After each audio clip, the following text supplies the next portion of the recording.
What's up? Welcome into your daily Buckeye Blitz for a Monday. Let's kick the week off right. Monday, June 12th, 2023. Have I gotten it right yet? Am I still saying May? Sometimes I think I'm still saying May. Anyways, June 12th, 2023. Hope you guys are doing well. Hope you are, is it a high gravity Monday? Is that when it feels like the world's on top of you? I don't know. Anyway, today we're talking special teams, kind of doing a reset. We can't really do a ranking for the depth of the special teams because there is no depth. You got like maybe two kickers, one freaking punter, one freaking long snapper. That's it. That's the list. So anyway, we're going to run through them. We're going to see, we got some open jobs. Some new guys came in. So let's run through it. First, let's start with the bad news. Let's take a walk down memory lane. It was 2022. We had a lovely fake punt called against the team up north. But the long snapper, he didn't get the call. Never executed a fake punt. Number two, Ohio State was going to try a fake punt against Georgia in the Peach Bowl. It was the playoffs, by the way. Georgia called timeout, sniffed it out. Buckeyes had 12 men on the field, so tit for tit. Late in the game against Maryland, kind of jumping around here, sorry. Ohio State had a point after a touchdown blocked. Returned for 2 points. Made it a one-score game. So,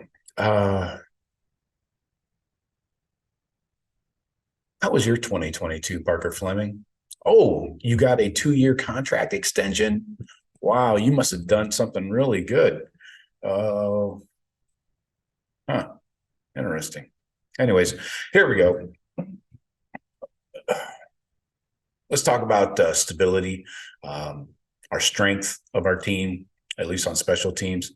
Returning punter, junior, Jesse Mirko. I like to call him Micro because I like to be dyslexic sometimes. Third-year starter, averaged 45.4 yards per punt last year. That's second best for the Buckeyes in the last 35 years, by the way. The other guy, Australian too. Good to know. Buckeyes finished 23rd in the country in net punting. That's in all of FBS. And it, like I said, this should be the strength of our special teams. Now, kicker, Noah Ruggles, Ringles, departs. He was a 37 of 41 on field goals in 2 years. He was 148 of 149 on extra points. Take that. 4 different kickers played in the spring game back in April. Jake Seibert has jumped ship, hopped in the portal, so he's off to parts unknown. USC transfer, Parker Lewis and Jaden Fielding. Those are your main contenders for the place kicking duties. Parker Lewis was a starter at USC for 2020, 2021. He made 26 of 35 in those 2 years and 46 of 47 PATs. From Scottsdale, Arizona originally, was ranked the number 3 kicker in the 2020 class. Now, Fielding, he's from IMG, never attempted a field goal or an extra point in an actual game, but was Ohio State's kickoff guy last year as a true freshman. So coming into his second year. Ohio State special teams coordinator Parker Fleming said about the kicker battle, quote, "I feel like we're in a good place. We had really 3 guys get a lot of reps in the spring. Jake's no longer here, so we have really got 2 guys that both had great springs, Jaden and Parker. Jaden kicked off for us last year. Parker's got experience other places. You can say USC, dude. We're excited about the fall, a lot of talent. Now it's time to figure out what happens down the line." So what will it take for Fielding or Lewis to win the job? Parker Fleming said, quote, "It's a consistency thing. You really have to have a guy that you know what you're going to get. That's really what it comes down to. He's got to make kicks, got to be dependable." Okay, makes sense. Now the Buckeyes also have to replace reliable long snapper Bradley Robinson. Suffered an ACL against Iowa late last year. Then his backup, Mason Arnold, transferred to Michigan State after the season. Kind of shown the door, I think. So the Buckeyes went into the portal, got junior from Arizona State, John Furlman. Fleming said about him, quote, "We want to have competition." And so John had great film as a freshman. I know some people that knew him out of Arizona State, and he wanted to come compete, against the best. And he did. And I thought that was he had a really nice spring. So Furlman was practicing with the ones in spring. The backup is junior Max Lamonaco, Parker. Too many Parkers, man. You can't do this to me. At least it's not Tucker. Anyway, John's quote, "John's got a lot of starting experience. I'm excited about that position. We'll see where it goes. But right now, John, he had a really nice spring. Max did too, but that's kind of the way it went." Okay. So now let's look at returners. I hope you didn't eat. You might want to sit down for this.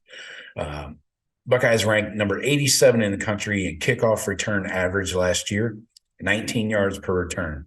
That's good for 87th in the country. Wow. Buckeyes ranked number 61 in punt return average, 8.3 yards per return. Seems like that should be worse. But anyway, coverage, mediocre, 72nd in kickoff return coverage. They allowed over 20 yards per return. And in punt coverage, 66th in the country, they allowed 7.1 per return. So as far as the returning duties go, kicking and punting, returning, got both returners coming back from last year. Xavier Johnson, he led the team with 12 kickoff returns, 269 yards. That's a 22.4 average. Mecca was the top punt returner, just 11, though, for 75 yards. Not a stellar average there either. But in spring, redshirt freshman Caleb Brown was repping as the number one kick returner and getting some reps at punt returner too. But now he's jumped ship. He's on to Iowa, where I'm sure they will score less than 25 points a game.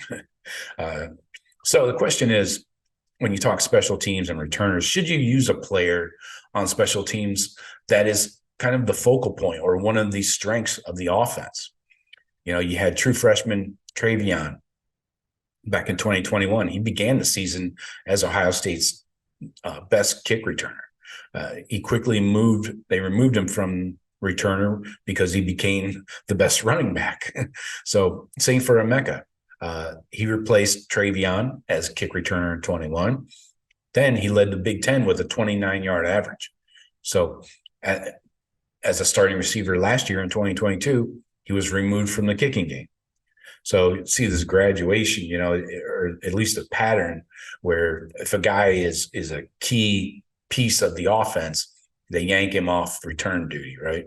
So with an explosive offense, though, do we really need more return yards? Is that a priority?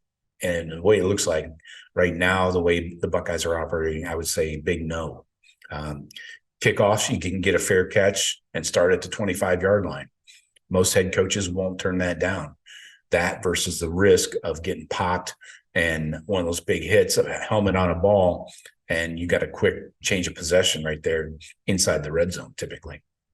You also had Carnell Tate catching some punts in spring. So the first job for a punt returner is simply secure the ball for the offense. If they can't do that, it doesn't even matter if they're good at returning, right? Great, you can run fast. You might want to make sure you bring that ball with you.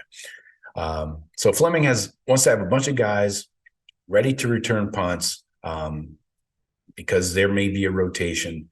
He says it's not an easy job, but if you practice it enough, you can get good at it. And he believes they have good depth at return.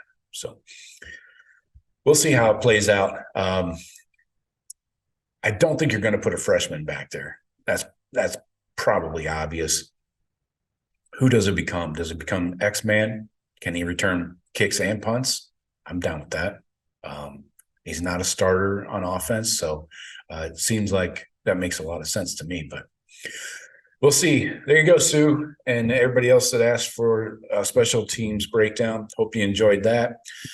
Was it as good for you as it was for me? All right. I will talk to you tomorrow. Go Bucks.